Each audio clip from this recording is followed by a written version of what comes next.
Hi, I'm Sascha Boulet. I am the owner at Physio First.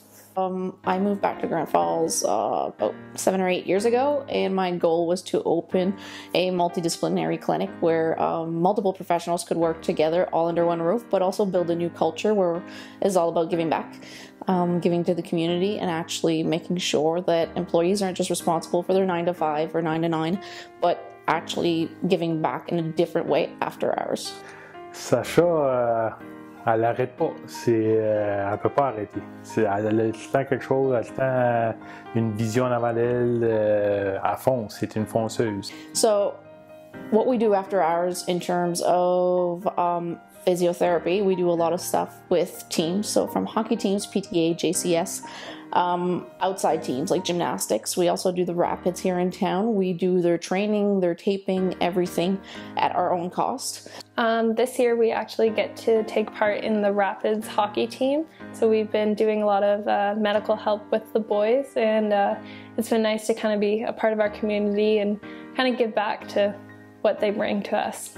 When I came back, the number one thing I did in terms of when I opened my own clinic was making sure every contract actually had a clause in it where they had to give back time.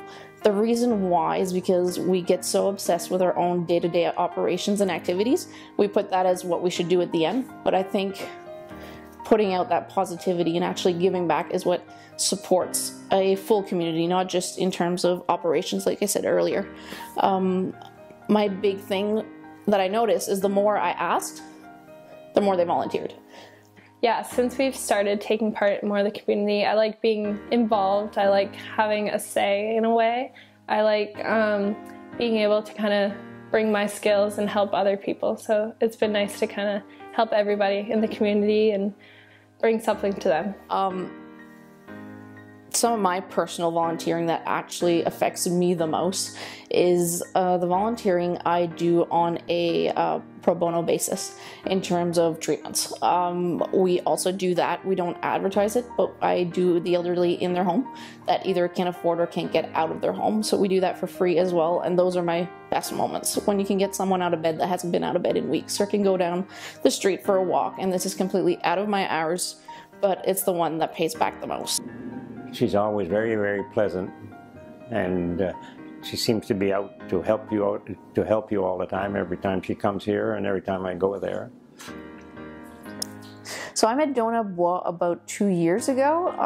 I was seeing him in clinic for some pretty bad pain. After treating him for a few sessions, I found out that his wife was actually in probably worse situation than he was, but at 93 years old, there's no way she could get out of the home, and there was no coverage for her, especially for seniors in the area, and the benefits are limited. So we've decided to go into the home and volunteer our time to help her out and actually get her mobility out. So from taking her out for a walk or whatever it might be that she wants to achieve. And at this point, we've increased our mobility, that they're back going on vacation at 95 and 93 years old. We've been following Natalie for about 2 years at home. We still follow Donah in clinic because he can actually get here, and it gives him an out from the house as well as a caretaker. So they're pretty amazing people, but they're just one example of some of the people we connect with. I have no idea. She's just being good, I imagine. She saw my wife, and she needed the work on it, to work on my wife, that is. It makes life a lot easier since she comes. You have to balance it all together. I don't think it's one balance where I had someone describe your life as rubber bands, which is the greatest thing. You're at the center and you've got about 15 rubber bands pulling from every direction. One might be work, might be your husband, one is kids, no matter who's pulling on that band, someone else has to pay for it at the other end. So if you picture yourself as the stationary object that's being yanked on, and if you're being yanked too much by work, your personal life will suffer. But if you can find this perfect little momentum where people that can accept that if work is pulling hard one day, but that one day you'll also pull back personally as well, but that it's actually one life. There is no perfect balance. Elle est pas mal balancée. Elle arrive à la maison puis elle donne son 100% à la famille, puis c'est bien qu'elle est faite.